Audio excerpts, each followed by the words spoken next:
Howdy, and welcome to the next episode of Celebrating Vintage Aircraft Kits.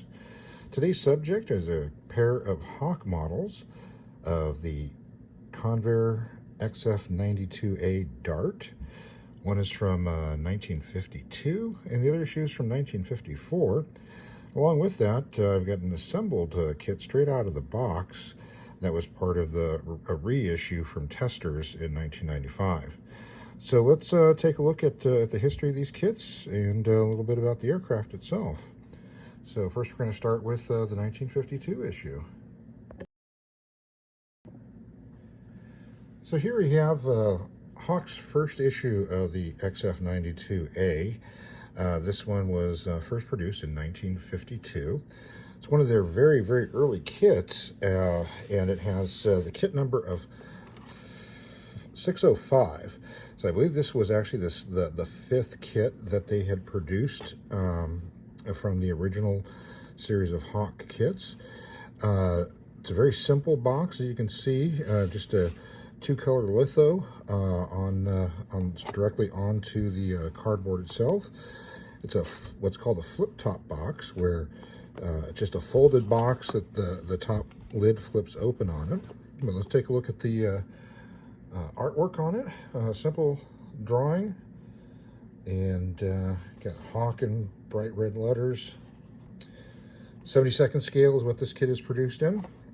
Number of the early Hawk kits were all produced in 1/72nd scale. Again, a consistent scale that was used.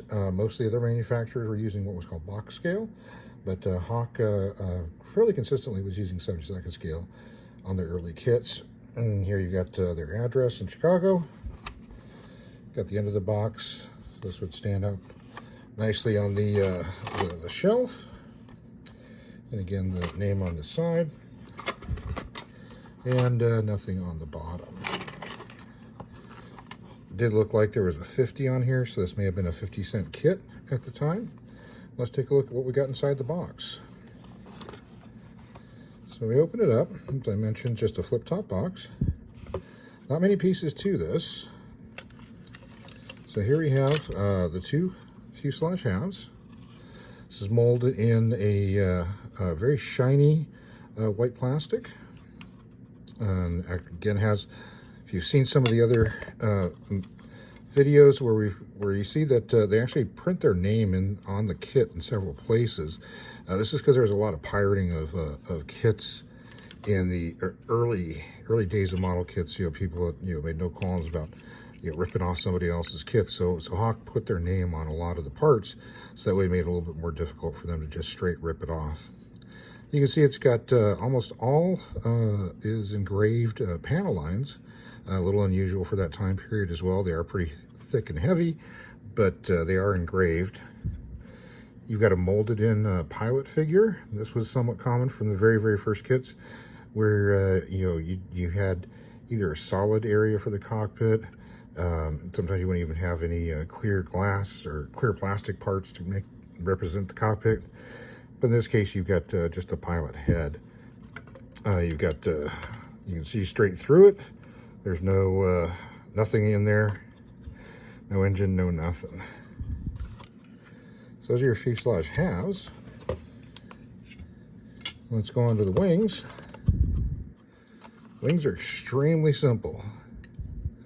They've got a few molded lines on here, a representation of the gear doors. There's lines representing where one of the fences or covers for the actuators for the elevons would have been, but just one solid piece. Both wings are just one solid piece held on with a couple of pegs. Next we have the one sprue that comes in here. A lot of the kits from this period as well didn't have many sprues, unlike today where everything is all on sprues. A lot of the kits back then, the major parts were actually separated and just put inside the box. And then you got maybe one sprue, a couple of little sprues for the tiny little parts. So you can see here, there's just one sprue. One of the little fences has come off here. But what was nice is that they did have these like little overfill spots on there, so that way the mold was completely filled, so you wouldn't get hopefully sinkholes, you know, inside these parts, which made them a little bit nicer. And then finally, actually not quite finally, we do have the canopy. So there's the clear plastic piece for the canopy. In this case, molded in kind of like this bluish green color, which is a unique thing. Fairly heavy frame, so fairly easy to paint. The plastic is pretty thick, but as you saw earlier, there's really not much to see other than just a pilot head. And the final thing that you got with it was a stand. So a little two-piece stand. The stand carried over for a lot of hot kits at the time. And then finally we look at the instructions. And as you can see here, you know, again, information about the maker of the kit. And Hawk used a large exploded diagram of the kit itself. There's no part numbers or anything. It's just calling out what the actual part is, you know, like fuselage, wing, nose, things like that. And then down at the bottom, get the assembly instruction by step. But as you see, there is no other information like a 3 view or anything like that. They do some of the call outs for some of the colors, and decal placements are on here. And then finally, you've got the decals themselves. And, you know, pretty decent decals for the time. Of course, these are yellowed. The registration's a little bit soft, but not too shabby. They are of a specific aircraft, 6682, which was the first XF-92. It was first flown in September 1948 from Muroc Lake, which is now Edwards Air Force Base. The first pilot to fly it was Ellis Sam Shannon. And here's a picture of the original aircraft in 1948. Next, we're going to look at the 1954 issue of the Hawk XF-92. So to start out with the box, as you can see, is changed. It's a much flatter, longer box. It now has a wraparound litho, full color illustration on it. I was not able to determine who the artist was for this box art, but this is part of a series that they were doing that they called for wall mounting. And as you can see, it's kind of made to look like on the top of the box that it's you know, like a framing device on here. So I guess you could hang this up on your wall. So you got the Hawk logo up here. On the side, you got some more information about the company. And again, here's the wall mounting part. Here's the box end. XF-92A. The kit number again is still 605, and it still has the -50, which would represent a 50-cent kit. Here's the opposite side, and here's the other end. So as you open this one up, you can see the litho wrapping around the hard box. That there. So the first thing that stands out on this is that is now molded in silver plastic instead of white. And you've got the addition of missiles on a tree. So we'll get to those in a minute. The fuselage parts are almost identical to the first issue, except now being molded in silver. Put those aside. There's something also different about this kit is they have now gone to adding rivet detail. So they've put this heavy grid pattern on the wings, which stayed with the kit in the later issues of it. So this is where they started out with putting the rivet detail on there. So there's your one wing and the second wing. Again, similar to the previous kit, just one solid piece, wings, a couple of pegs to hold it in. Got the same tree as before for the additional parts, the nose probe, little fairings, the nose intake splitter, a couple of radar things. Then you've got the missile set. Now, what's interesting about this missile set, this is used on some of their other kits as well too, but the XF-92 never carried missiles. When originally envisioned, it was envisioned as a point defense interceptor, but it never went beyond being used as a basically an X-plane. So it never carried missiles, never was equipped to carry missiles, nothing of the sort. So this is a little bit of a fantasy that they added to it to maybe get a little bit more play value into it. And since they've already made missiles for some other kits, and then there's the little pylons that the missiles would go on. And again, we have the same stand, just molded in silver. Decals appear to be almost identical to the previous ones. I also forgot to mention that there were instructions on the back of the decals of how to apply them. Got the same kind of bluish green canopy. And then the instruction sheet appears to be virtually identical from the 1952 issue. So not much different between them. Just the main difference being the addition of the missiles, which kind of look like maybe Sparrow missiles, and then the change in the wings to having this heavy rivet detail on them.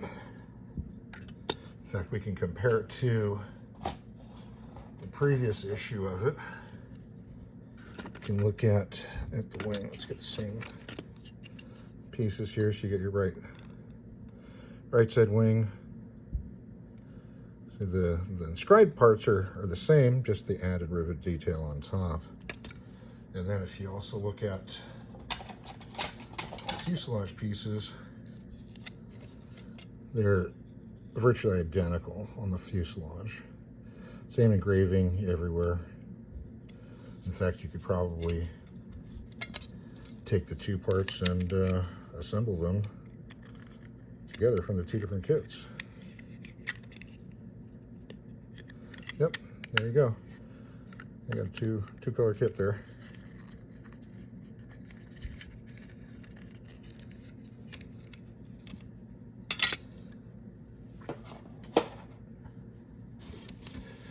So pretty simple kit. It goes together fairly quickly, fairly easily. And now we're going to take a look at the built version of this kit.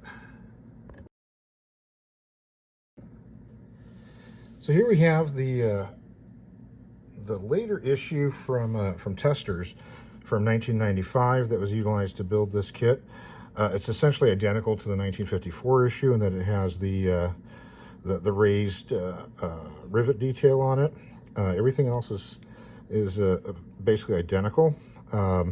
They did go to a clear canopy still with the colored blue-green canopy. And I chose to build this essentially straight from the box.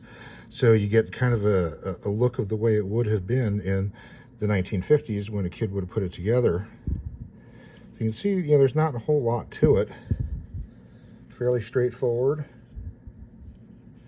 I chose not to put the missiles in on it that came with the kit.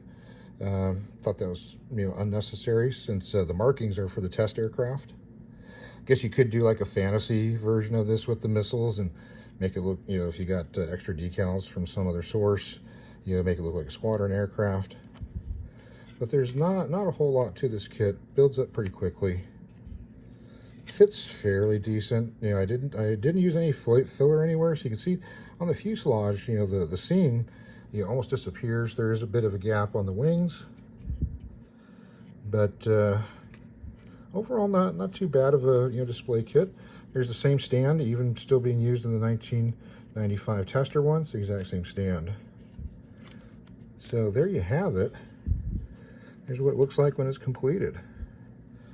So the XF-92, was semi-successful. It proved that Delta wings could work. Of course, the Delta wing plan forms, came from German data that had been captured, at the end of the World War II, and had been disseminated out to the aircraft manufacturer. And Convair really went all in on Deltas. They eventually did produce a fighter using the Delta platform, the XF-92 Delta Dart. And then they went on, since that one wasn't very successful, it was underpowered. The aircraft just could not get through the sonic barrier except in a dive, so they re-engined it, changed the fuselage shape, gave it the area fuselage rule, kind of the Coke bottle shape, and created the F-106 Delta Dagger. They also used the Delta plane for the B-58 Hustler. The Navy utilized it with their F-2Y Dart, which was a Delta wing, a jet, supposed to be Mach capable seaplane. So you can believe that they actually made a jet seaplane. And then they also used the Delta platform for their vertical takeoff and landing turboprop that the Navy had requested, the FY Pogo. And all these are available in kit form as well. A couple of them are a little bit rare, but there's a lot of F-102s, F-106s, B-58s. Your Sea Dart and your Pogos, those are a little harder to find.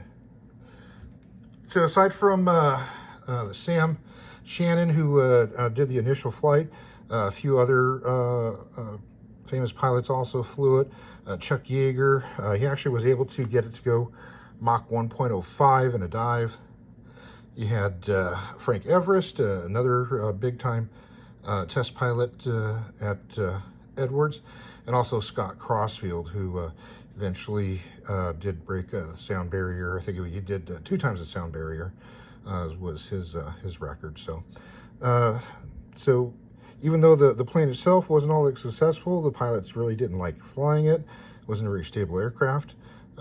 Still led to data being collected that led to some pretty fantastic aircraft later on.